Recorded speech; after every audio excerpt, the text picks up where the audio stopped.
નમસ્કાર મિત્રો, આજે સ્મૂધીની બે હેલ્ધી અને ડેલિશિયસ રેસિપી જોઈશું. તો ચાલો શરૂ કરીએ. આજે આપણે સ્મૂધીની એક અલગ વેરાયટી બનાવીશું અને એની અંદર કોઈ આર્ટિફિશિયલ શુગર કે પ્રોસેસ શુગર આપણે નથી વાપરવાના. 4 થી 5 કલાક પહેલાં અમુક વસ્તુઓ તમારે પાણીમાં પલાળી રાખવી.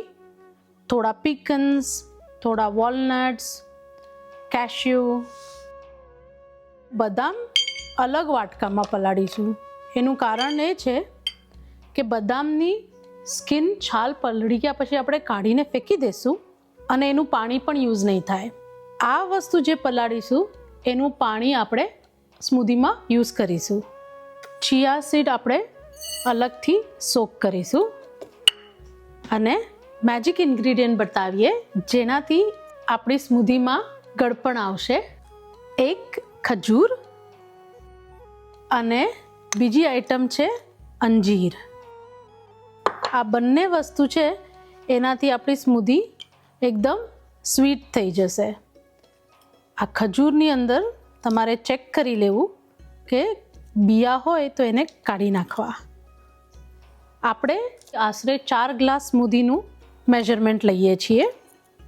આમાંથી તમને જે બી કોઈ વસ્તુ ન ભાવતી હોય કે ઘરમાં ના હોય તો પણ તમે એના વગર બનાવી શકો છો. જો તમારે ખજૂર અને અંજીર ન હોય તો તમે હની અથવા મેપલ સિરપ યુઝ કરી શકો છો, કારણ કે એ બી નેચરલ છે અને હેલ્ધી ગણાય. તો આપણે 4 મોટા ગ્લાસ સ્મૂધીને બનાવીએ એના માટે 4 ખજૂરની પેચી અને 4 અંજીર સોક કરીશું. બધા વાટકામાં આપણે થોડું થોડું જલ ઉમેરી એને સોક કરવા સાઈડમાં મૂકી દઈશું.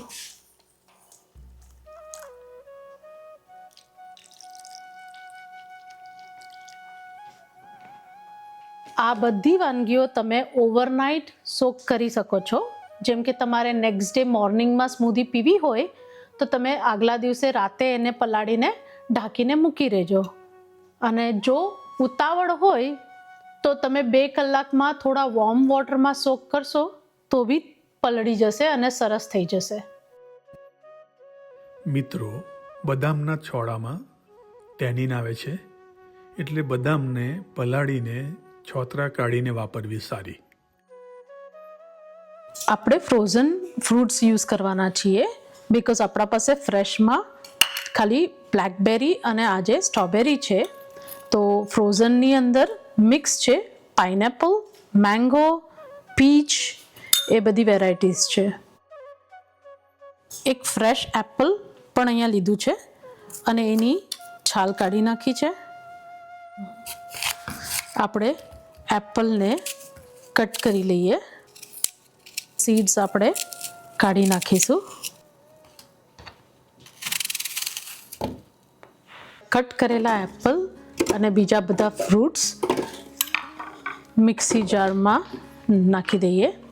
આપણી પાસે જે બી ફ્રૂટ્સ અવેલેબલ હોય એની તમે સ્મૂધી બનાવી શકો. બનાના, આવોકાડોની બી સ્મૂધી બને, એટલે તમને જે અવેલેબલ હોય એ રીતે યુઝ કરવું. સોક્ડ આલમંડ્સ છે, પીકન્સ, વોલનટ્સ અને કેશ્યુઝ એડ કરીએ છીએ. આ છે અંજીર અને ડેટ્સ. અને અમે આ મિલ્કની અંદર નથી બનાવતા, કોકોનટ વોટર યુઝ કરીએ છીએ. તમે જે બી કોકોનટ વોટર તમારી ત્યાં મળે એને યુઝ કરી શકો છો. અને આ એક આખી બોટલ અમે આમાં એડ કરી દઈશું.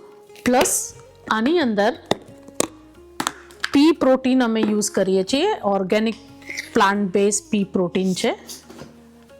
આનું તમે સ્કૂપ ભરીને એડ કરી શકો. હવે જેટલી ક્વોન્ટિટી બનાવવાની હોય એ રીતે તમારે પ્રોટીન પાવડર એડ કરવો. એની સાથે સાથે કોલેજન બિલ્ડિંગ પાવડર બી એડ કરીએ છીએ, 1 સ્કૂપ. પ્લસ ફ્રેન્ડ્સ અમે મોરિંગા પાવડર એડ કરીએ છીએ. આ મોરિંગા પાવડર સુશ્રુત ફાર્મમાંથી અમે બાય કરીએ છીએ ઇન્ડિયામાં. સુશ્રુત ફાર્મ પોતે ગ્રો કરે છે અને હાર્વેસ્ટ કરે છે અને પેકેજિંગ કરે છે.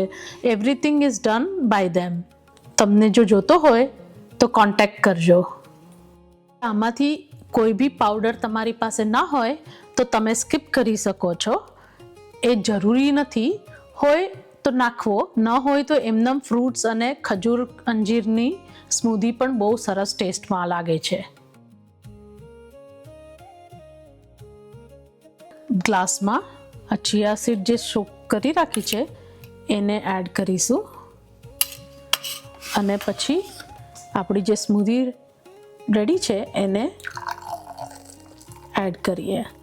સરસ કલર આવ્યો છે અને તમે જોઈ શકો છો આની અંદર ફાઈબર અંદર જ છે, એટલે આ ફાઈબરના લીધે તમારું ડાયજેસ્ટિવ સિસ્ટમ ટ્રેક બી ક્લીન થઈ જશે. ચિયા સીડ જે આપણે નાખી હતી એને મિક્સ કરવા માટે થોડું હલાવી લઈએ.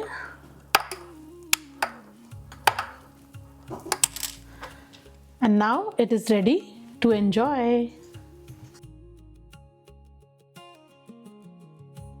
આજે આપણે બનાના અવકાડોની સ્મૂધી બનાવવાના છીએ. આ એકદમ સિમ્પલ અને હેલ્ધી રેસિપી છે. પહેલાં તો આપણે દૂધ લેશું, પછી ઓવરનાઇટ સોક કરેલા નટ્સ, તમારી પાસે બદામ, કાજુ, અખરોટ જે બી અવેલેબલ હોય એ નાખી શકો છો. એની સાથે અવકાડો છે, બનાના છે અને આ ચિયા સીડ્સ છે, તકમરિયા કે ચિયા સીડ્સ ઓવરનાઇટ સોક કરેલા છે. મિક્સરની અંદર આ બનાના એડ કરી દઈએ. આ સોક કરેલા નટ્સ, દૂધ. ફ્રેન્ડ્સ, આ થોડું પીસવાથી એકદમ ઘાટું થાય છે તો તમે થોડું એની અંદર પાણી પણ એડ કરી શકો છો. 2 કેળા લીધા છે અને આપણે હાફ અવકાડો એની અંદર કટ કરીને એડ કરીએ.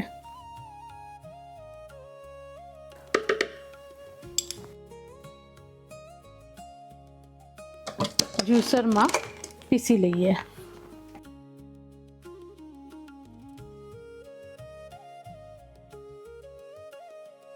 આપણે ચિયા સીડ્સ સોક કરેલા એડ કરી દીધા છે. આ સ્મૂધી રેડી થઈ ગઈ છે, એને એડ કરીએ.